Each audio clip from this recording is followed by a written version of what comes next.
In a statement today, ANC President Cyril Ramaphosa conveyed a sense of confidence regarding the party's standing, asserting that the ANC is not concerned about the Umkhonto we Sizwe party ahead of the upcoming elections. The remarks come amidst the emergence of the new political entity led by former President Jacob Zuma. Addressing reporters, President Ramaphosa acknowledged the formation of Umkhonto we Sizwe as a separate political force, but downplayed concerns about its impact on the ANC's electoral prospects.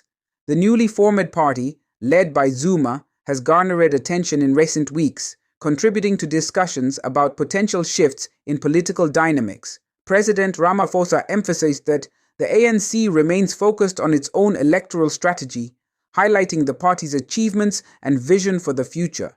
The statement reflects a degree of confidence in the ANC's ability to navigate the political landscape and maintain support despite the emergence of a rival political entity. The Umkhonto we Sizwe party, named after the armed wing of the ANC during the struggle against apartheid, has positioned itself as an alternative for those dissatisfied with the current political landscape. The party's alignment with Zuma has added an additional layer of complexity to the political narrative, given Zuma's history as a prominent ANC figure. Political analysts suggest that the emergence of Umkhonto we Sizwe may impact the distribution of votes, particularly in regions where dissatisfaction with the ANC has been vocal.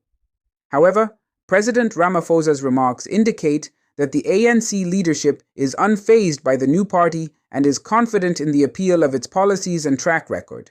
As the election season unfolds, the political landscape is expected to witness increased competition and shifting alliances. The ANC, a long-standing political force in South Africa, is set to face various challenges and competitors. President Ramaphosa's assurance that the ANC is not concerned sets the tone for a dynamic electoral environment, with political parties vying for the support of the South African electorate.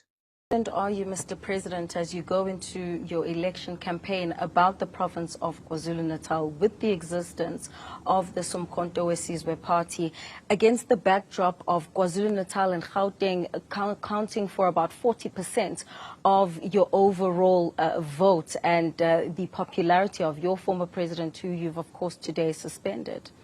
Well, there are going to be about 350 or so parties that are going to be contesting these elections. Yes. So this is a new addition against the many others, so 349. We are not concerned. We are confident as the African National Congress that the people of South Africa still love the African National Congress. They still identify themselves with us. And of course, every party that is contesting does believe that they have support. And in our case, it has been proven support over the past 30 years. And so we go into these elections with a great deal of confidence and great assurance that we are going to emerge victorious. We are not deterred by someone's popularity or whatever or history.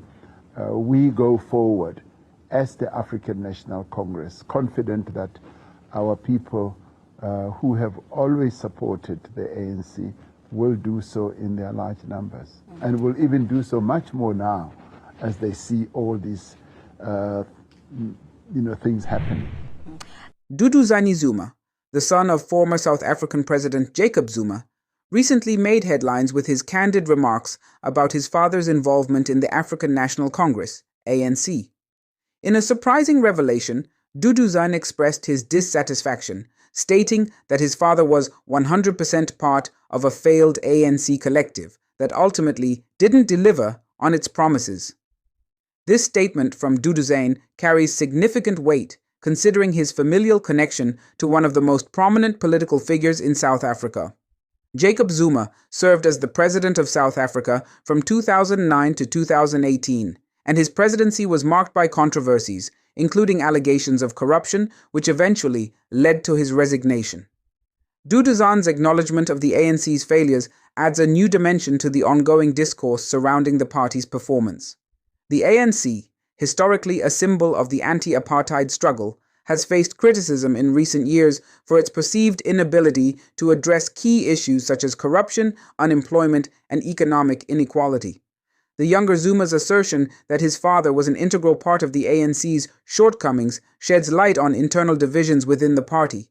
It raises questions about whether there is a growing disillusionment among ANC members and affiliates regarding the party's leadership and its ability to deliver on its promises. Moreover, Duduzane's remarks might indicate a shift in the political landscape of South Africa, with individuals associated with the ruling party openly acknowledging its shortcomings. This transparency could potentially lead to a re-evaluation of the ANC's policies and practices, as well as a call for greater accountability within the party. Critics argue that Duduzane's statements might be influenced by personal motives or an attempt to distance himself from the controversies surrounding his father. However, his willingness to address the ANC's failures head-on suggests a larger sentiment within the party's ranks, calling for introspection and reform. As South Africa navigates its complex political landscape, Duduzane Zuma's comments contribute to the ongoing dialogue about the ANC's past and future. The acknowledgement of failures within the party from someone with such close ties to its leadership underscores the urgency for the ANC to address internal issues and regain public trust. In conclusion, Duduzane Zuma's assertion that his father was 100% part of a failed ANC collective is a noteworthy development in South African politics. It not only reflects internal discontent within the ANC, but also opens up discussions about the party's trajectory and the need for reform to regain public confidence. In a startling revelation, Julius Malema, leader of the Economic Freedom Fighters, disclosed that his party collaborated with ANC stalwart Derek Hanekom to compile a list of African National Congress members of parliament who were inclined to support the EFF motion to remove then-President Jacob Zuma in early 2018. Malema revelation sheds light on a behind-the-scenes effort to unseat Zuma, who faced growing pressure to resign amid corruption allegations and defiance of the ANC's call for him to step down. The EFF, known for its confrontational stance against the ANC, joined forces with Hanekom, a senior ANC member, to identify sympathetic MPs within the ruling party. The cooperation between the EFF and Hanekom underscores the internal dissent within the ANC at the time, with factions within the party seeking to oust Zuma from office. Malema emphasized that the collaboration aimed to garner support for the motion of no confidence, revealing a previously undisclosed aspect of the political maneuvering during that crucial period. The revelation raises questions about the dynamics within the ANC and the extent of opposition to Zuma's leadership from within the party ranks. It also highlights the intricate political landscape in South Africa during a period marked by internal strife within the ruling party. As Malema's disclosure reverberates, it adds a new layer to the historical narrative of Zuma's presidency and the internal rifts that ultimately contributed to his resignation. The collaboration between the EFF and Hanekom provides a glimpse into the complexities of South African politics and the alliances formed to navigate the challenging terrain of removing a sitting president.